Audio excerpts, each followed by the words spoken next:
তো গাইস দেখেন প্যারাচুরি করতে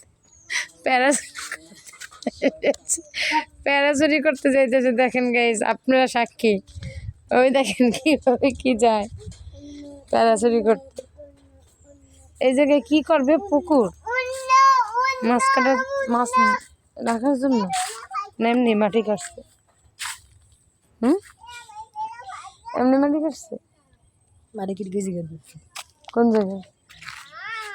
ঘরটা অনেক সুন্দর। দেখেন গাইস এই নতুন ঘর করছে, কেমন লাগে অবশ্যই কমেন্ট করে বলবেন সবাই। এখনো কেউ থাকে না এই ঘরে।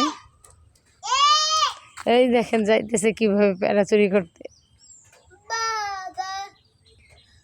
পাকছে প্যারা। এই দেখ চোরের মুখে মুখোশ লাগাইছে। দেখেন আপনার আমরা মুখোশটা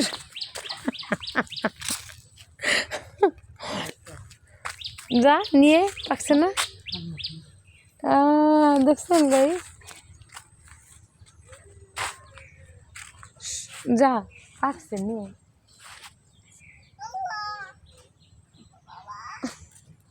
চুরি করতে এসে চোরে ব্যর্থ হয়ে গেছে। দেখে আমি পারতে পারি কিনা, আমি তো দেখি না চোখে। কই প্যারা? এই যে ওইটা পাকছে মনে হয়, ওই যে উপরেটা পাকছে, ওই যে ওই মাথাটা। এই দেখেন চোরে, দেখছেন চোরে পারে ভালো, কিন্তু আমি পারতে পারি না গাইস।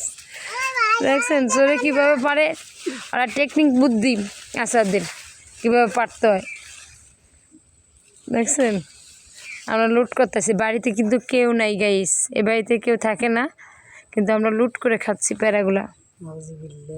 হয়েছে? আর লাগবে না, আর লাগবে না, আসো। আর চুরি করতে হইবে না, তাহলে বড় চোর হয়ে যাবে না, ডাকাত হয়ে যাবে না চোরের তো। দেখেন এই যে চোরের মেয়েও অনেক, চোরের মেয়েও কিভাবে প্যারা। তুমি তোমার আম্মুর কাছ থেকে ট্রেনিং নিতেছো আম্মু? আরে ভাইয়া তুমি কি ট্রেনিং নিতেছো চুরি করতে? তুই কি ফোনও চুরি করে আনছোস?